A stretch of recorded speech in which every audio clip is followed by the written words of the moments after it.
80%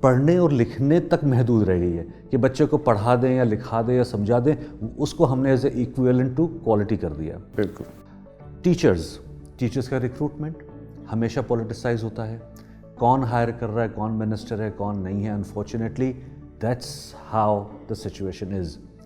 آج جب آسامیاں آتی ہیں تو بے شک ہم نے اسٹریم لائن کی ہے پروونشل لیول پہ, کیونکہ یہ ڈیولوشن کے بعد یہ پروونشل سبجیکٹ ہے, ٹھیک ہے, educational management, planning, resource allocation. باوجود اس کے کہ پروونسز کو دیا گیا تھا اس اسپرٹ سے کہ فیڈرل لیول سے اگر ڈائریکٹلی مینیج نہیں ہو رہا تو ڈیوالو کر دیں تاکہ پروونس اپنے لیول پہ چیزوں کو حل کرے, کیونکہ ان کو زیادہ پتہ ہے کہ کیا مسائل ہیں. لیکن کوئی چینج نہیں آیا, البتہ حالات بگڑ گئے ہیں, ٹھیک ہے.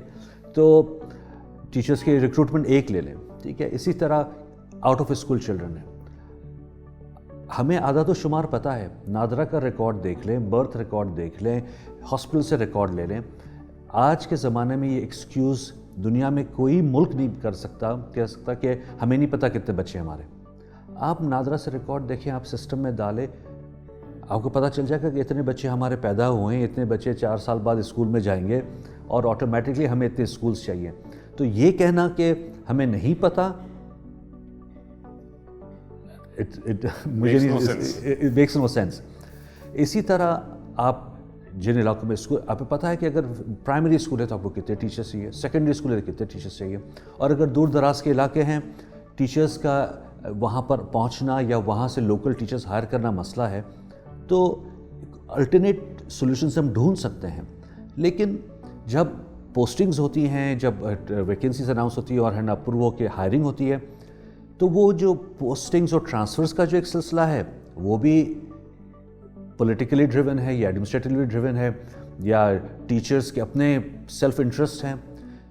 پورے سلسلے میں بچے مسنگ ہیں کہ ہم بچوں کا کیا فائدہ کر رہے ہیں, کیا نقصان کر رہے ہیں, یہ ہمارے ویژن میں نہیں ہے, ہمارے فوکس میں نہیں ہے. ہم اتنا ذاتی طور پہ چیزوں کو دیکھیں. تو اب کہہ رہے ہیں پالیسی سے امپلیمنٹیشن, تو آپ کہاں ہاتھ ڈالیں گے؟ اب جیسے یہ نیشنل کریکولم مثال دوں, it's an interesting example as at the same token for me personally it's a slightly humorous example as well. National curriculum کو ہم نے نام چینج کر دیا, سنگل نیشنل کریکولم ہے تو وہ نیشنل کریکولم ہی, ٹھیک ہے. اب جو پچھلا نیشنل کریکولم تھا اس میں کوئی ایز سچ کوئی ارتھ شیٹرنگ گیپس یا ایسا کچھ نہیں تھے, کوئی سائزمک, اور جو نیا آیا ہے اس میں کوئی سائزمک چینج نہیں آیا, ٹھیک ہے. البتہ کچھ چیزیں ایڈ کر دیے, ویلیو ایڈ کر دیے, so and so forth. But was that the problem? No. Problem ہے کہ بچوں کے پاس اسکول نہیں ہے, پرابلم یہ ہے کہ ٹیچرز نہیں ہیں, پرابلم یہ ہے کہ دیہاتوں میں, دور دراز علاقوں میں کتابیں نہیں پہنچتی, ایگزامینیشن اسیسمنٹ نہیں ہو رہے.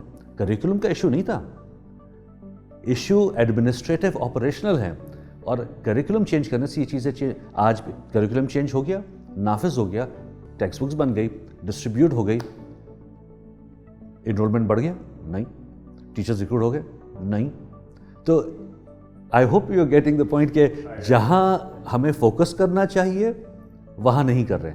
اب جیسا کے پی میں ایجوکیشن ڈپارٹمنٹ میں بایو میٹرکس ایڈ کیا تھا اور ہے نا ٹیچر کی اٹینڈنس پہ فوکس کیا تھا, انڈیپینڈنٹ مانیٹرنگ سسٹم ایڈ کیا تھا. That are operational aspects. Teachers جو نہیں آ رہے تھے ان کو انہوں نے ہے نا ایگزٹ کا ایک موقع دیا, جو آنا چاہ رہے تھے ان کو. Perfect example how policy change کرنے کی ضرورت نہیں پڑی, کریکولم چینج کرنے کی ضرورت نہیں پڑی, آپریشنل پہ فوکس کیا. And that is how you make sure کہ every child has access to education, right to free and compulsory education in true spirit. میں آپ کو جب کے پی کی مثال دی, میں آپ کو بلوچستان کی مثال دے سکتا ہوں. 22,000 پاپولیشن ہیملٹس ہیں, پاکٹس ہیں اکراس بلوچستان.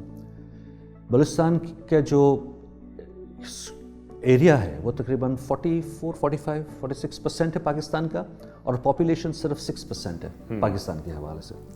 تو آپ اندازہ لگا سکتے ہیں کہ 36-37 اضلاع میں 22,000 ہیملٹس ہیں یا ولیجز ہیں یا پاکٹس ہیں پاپولیشن, وہ کس طرح پھیلی ہوئی ہوگی. وہاں پہ ٹیچرز کا ایکسیس, ٹیچرز کو ہائر کرنا, ریکروٹ کرنا بڑا مسئلہ ہے. میں عدد و شمار دیکھ رہا تھا کسی ایک ریسرچ کے لیے.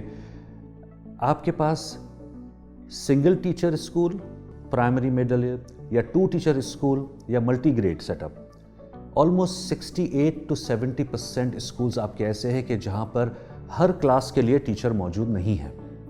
ٹھیک ہے, اور اگر ایسے اسکولز اگر آپ دیکھیں گے جہاں پہ مونو گریڈ انوائرمنٹ ہے, جہاں پہ ہر ایک ٹیچر ایک اسکول کے لیے ایک کلاس روم کے لیے ہے, وہ صرف 12% ہے. تو ہم نے 11 ڈسٹرکٹس کا انالیسس کیا جس سے ہمیں پتہ ہے کہ 12% صرف ایسے اسکول ہے. اور ہماری ساری operational planning, curriculum, examination, student learning out comes, curriculum کے حساب سے ٹیکسٹ وہ فوکس کر رہی ہیں صرف 12% اسکولز پہ. اور ہم ایکسپیکٹ کر رہے ہیں کہ جو سنگل ٹیچر اسکول ہے یا 2 ٹیچر اسکول ہے وہاں پہ بھی یہ کریکولم دیں اور ٹیچرز خود بخود اس کو پڑھا لیں گے, جبکہ وہ انوائرمنٹ صرف 12% مونو گریڈ انوائرمنٹ کے لیے. اب یہ ہمارا ڈیٹا ہے, کہیں باہر سے نہیں آیا, but somebody needs to look into the data, somebody needs to observe, analyze, دیکھیں کہ یار کنیکشن گیپس کا ہیں. کیونکہ ادروائز اگر ہم یہ ایکسپیکٹ کر رہے ہیں کہ ہم بار بار پلان کر لیں, کریکولم بنا لیں, یہ کر لیں, وہ کر لیں, اگر ہمارے اپروچ میں, ہماری پرائرٹیز میں چینج نہیں آئے گا تو we will if you expect کہ سیم اپروچ سے ڈفرینٹ رزلٹ آئے, ایسا ہونے والا نہیں ہے. We need to change our approach if you want different result. اور آپ دیکھیں عموماً مینجمنٹ کی ایک آخری بات کروں گا, مینجمنٹ کا اصول ہے کہ آپ کا بگ چنک کہاں ہے جس پہ گریٹسٹ امپیکٹ آپ لا سکتے ہو. آپ 12% کے لیے پلان کر کے 70% پہ امپیکٹ نہیں لا سکتے, لیکن آپ 70% کے لیے پلان کریں تو 12% پہ امپیکٹ بھی آ سکتا ہے. تو یہ ایڈمنسٹریٹو پلاننگ, مینجمنٹ, یہ وہ ایلیمنٹس ہیں کہ جو آپریشنل ہیں. And this is where we are very very weak when it comes to our systems across Pakistan.